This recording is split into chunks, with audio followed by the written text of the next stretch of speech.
La Réunion est aussi le 3e port militaire de France après Toulon et Brest, un classement qui s'établit sur la base du tonnage des bâtiments de guerre basés ici. Il y en a 5 à La Réunion. Je vous propose tout de suite de découvrir le travail de nos petits gars de la marine et vous allez le voir sur une superficie énorme.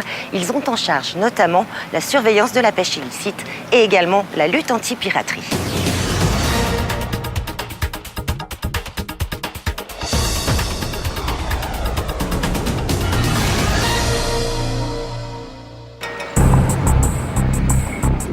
Ils sont 6 navires de guerre et pèsent 11 000 tonnes.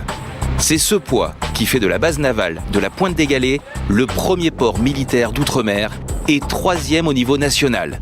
Un point stratégique pour protéger les intérêts de la France dans la zone sud-océan Indien des îles Éparses, au nord de Madagascar, jusqu'aux terres australes et antarctiques. Si on considère la zone de couverture, nous sommes effectivement le premier et nos bâtiments ont un pourcentage de zones exclusives important à surveiller puisque nous avons 2,6 millions de kilomètres carrés de zones économiques exclusives à surveiller pour 6 bâtiments, alors que la France, dans le monde entier, possède 11 millions de kilomètres carrés. Donc on a à peu près le quart des possessions françaises dans la zone autour de la Réunion.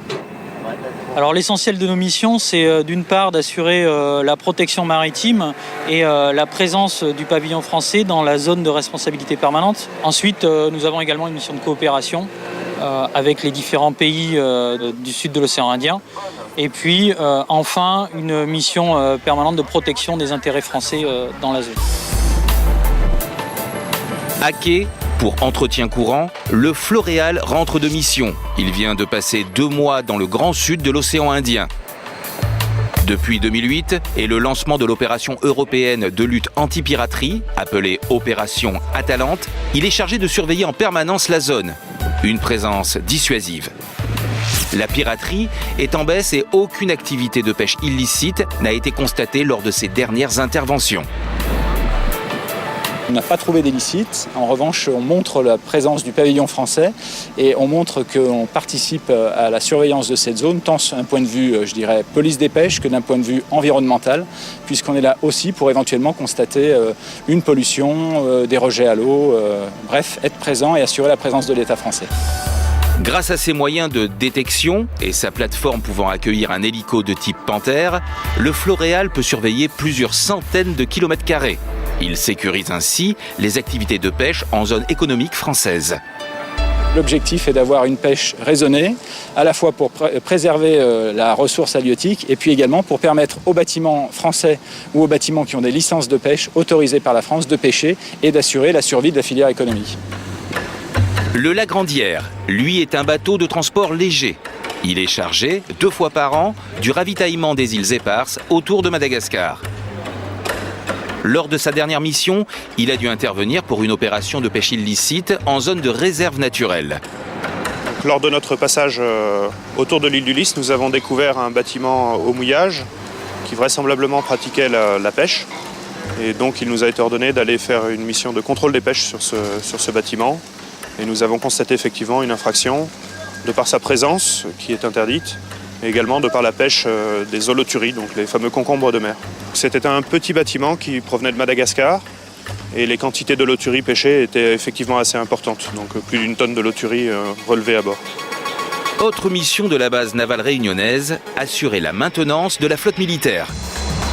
Dans les ateliers, les ouvriers sont capables de réparer, améliorer et même confectionner toutes les pièces d'un navire. Les équipes sont mixtes. Aux côtés des militaires, des civils travaillent ici. Ils sont ouvriers d'État, un statut privilégié, rattaché au ministère de la Défense. J'ai été embauché par la base navale en 2007. J'ai passé un concours, on était plusieurs civils à passer le concours. J'ai été retenu on était 3 civils à passer le concours et j'ai été retenu. J'ai été embauché, puis là, mon contrat jusqu'à la retraite. Donc là, c'est définitif en fait, c'est un CDI. C'est vraiment très très rare le nombre de postes civils. Donc c'est vraiment un coup de chance que j'ai eu. D'un haut niveau technique, cette élite ouvrière reste en poste quand des militaires, eux, sont réaffectés, tous les 3 ans. Pascal Vélien est aussi un civil. Il a été formé et embauché pour piloter ce tour à commande numérique. Ça nous permet de diminuer le coût et les transactions de matière qui arrivent via la métropole.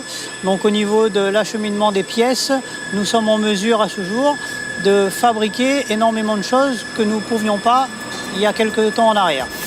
La base navale fait aussi travailler quelques entreprises locales.